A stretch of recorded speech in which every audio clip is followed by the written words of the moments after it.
If you're looking for a camera that's small enough to fit in your pocket but still capable of producing genuinely good looking footage, you've probably heard of this, the DJI Osmo Pocket 3. And this is the creator combo, which comes with a bunch of extra accessories compared to the standard version. But the big question is the creator combo actually worth the extra money? Stay tuned. So first, what exactly is the Osmo Pocket 3? It's basically a tiny camera that has a 3-axis built-in gimbal, which is probably the biggest difference between this and your phone. You don't need to attach it to a separate gimbal, and you most certainly do not need a big camera setup. All you literally do is just turn it on, point it at yourself or whatever it is that you're recording, and hit record. And despite how small it is, DJI put a 1-inch sensor in the camera, and you can record it up to 4K at 120 frames per second. It also has a 2-inch rotating touchscreen, so you can switch between horizontal filming and vertical filming, which makes it really convenient if you're making, say, like long form kind of content, or even like shorts and reels or TikToks. You can get this camera just as it is, standalone, just the camera,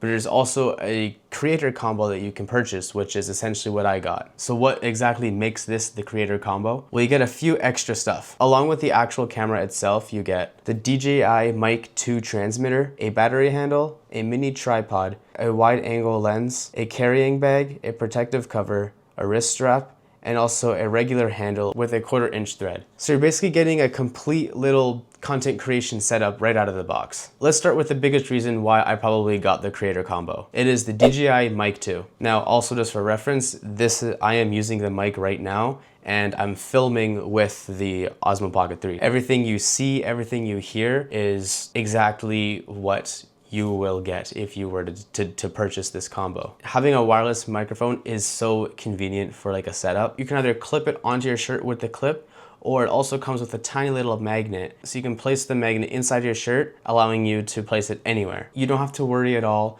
about having a cable run from your microphone to your camera. And also for YouTube videos, your sound quality is just as good as your visual quality. This is one of the reasons why I think the creator combo is probably the best choice for like vloggers or people who just make their own content without wanting to get a huge setup. With big cameras, big mics, don't need all that. This pack basically has all you need. Next is the battery handle. This essentially is kind of what it sounds like.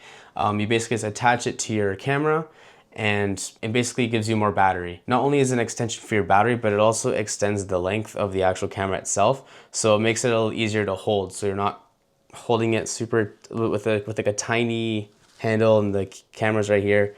You can kind of hold it a little lower and allow it to naturally fit in your hands. And this is also especially useful if you're planning to record for a long time, like a couple to few hours. And one of the biggest advantages of the Pocket 3 is that it's just so small. But obviously having a tiny camera means you're also gonna have a relatively tiny battery. So this battery extension is really helpful. Next is the mini tripod. There's nothing really too crazy about this, but it is so convenient for it to come in the pack so that you don't just have the stick with the camera and you have to try to like just set it down on a flat surface hoping it doesn't just topple over. It's really nice to just have something just to like open up the legs and just plop it down wherever you want.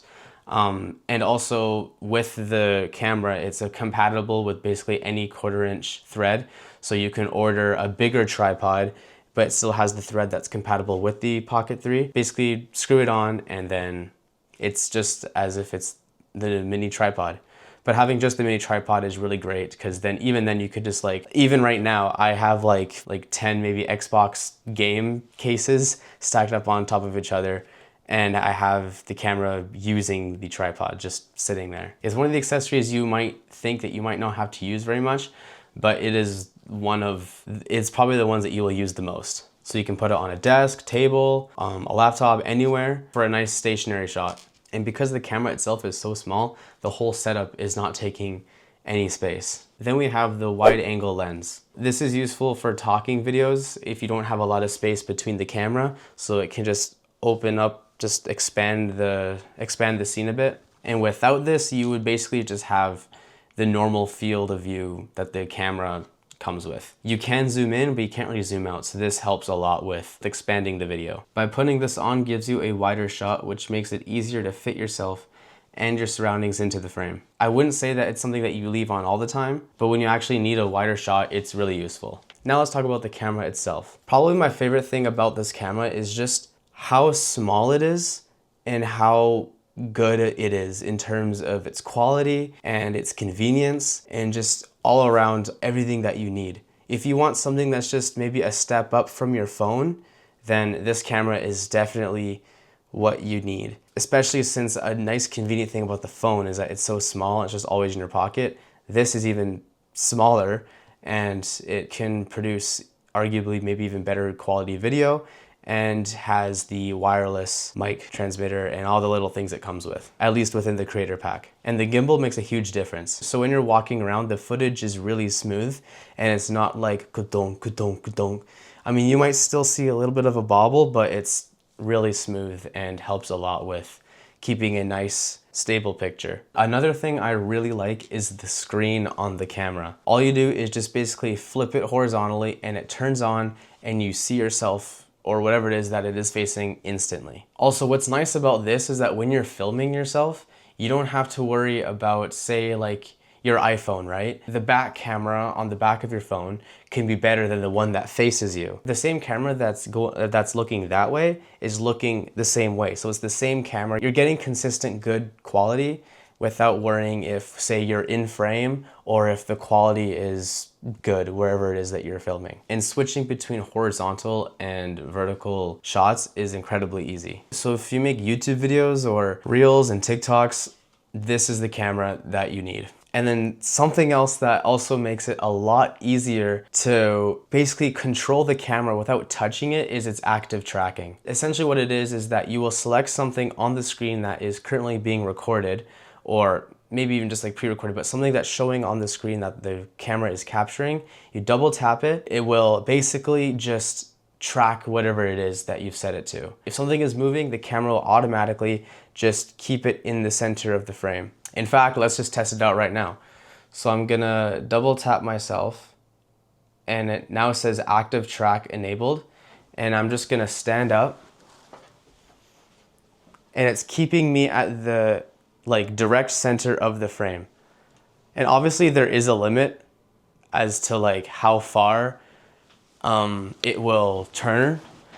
And once it loses its target, like I'm still moving around. Like I'm like next to my window now. And then we just come back down here and that's it. It's not perfect in every situation, but it is very useful when you do need it. And also this can also help with like say vlogging. So if you're recording yourself, you don't have to worry about always trying it yourself to keep yourself in frame. It will just naturally keep you in frame. So you don't have to worry about keeping you in the angle. It'll always just make you stay in frame. And then we have the image quality, where this camera really does shine despite its size. The 1-inch sensor helps it capture more light and gives you a better looking image than I think almost anybody would expect from this small. You can shoot in 10-bit D-Log-M if you want more flexibility when you're color grading. Now obviously this isn't going to completely replace professional digital cameras, but it is something that is quite extraordinary for what you can get at this size and for the price. And this camera isn't trying to be a top-notch professional camera. It's being the best that it can be for what you need. The whole point is that you can get incredible quality just by carrying it in your pocket and having the convenience of just turning it on whatever you want and having all these crazy settings and quality available to you whenever you want. But it's not perfect, and I'll talk about some things that I don't really like about it. Of course, it being this small is a really good thing. It also has its downside, and that I feel like sometimes it feels quite delicate. Even just with the gimbal where the camera is, sometimes like the screen or whatever, I just feel like I always have to be very careful and delicate. Obviously, you gotta have some care with handling really anything, and especially something that's technology. But I just feel like sometimes you gotta be extra careful. Obviously this just comes with personal care of your camera, and there's not a normal person on this earth that would just treat this like crap. You would obviously have some respect for the camera, but the gimbal is exposed, so if you're just tossing around and carelessly, using it, then that can cause damage just because the gimbal is exposed. That's why using the plastic cover is quite useful. And also something to help with the protection of the camera is that when it does turn off, the camera won't just stay as it is. It will like fold up in such a way, like the gimbal and the camera itself will like fold itself, and it will help protect the actual camera, and also just makes it easier to pack as well. Another thing you have to be careful about is that it's not waterproof, so you're gonna have to be careful with rain or wherever your setting is, if it might be a wet setting. And also I want to talk about, is the creator combo itself worth it? Now, I was debating a lot on whether I should get the Osmo Pocket like 3, like the one I have, or the 4, which is just the one above it. After some research and talking with a friend who's really into cameras and knows a lot, the conclusion was that there really is not much of a difference between the 3 and the 4, or at least a difference enough to make it worth getting the 4 over the 3. To me, getting the 3 made sense, but was it worth it to get the creator combo? Personally, I would say if you're someone who wants to make, you know, good quality YouTube videos, you don't want to spend a whole lot of money, at least like under $1,000, and you want everything, you want a good mic, you want a good camera, you want to have equipment such as like a battery extender and a tripod, everything just to make filming easy and convenient, then I would say getting the creator combo is worth it.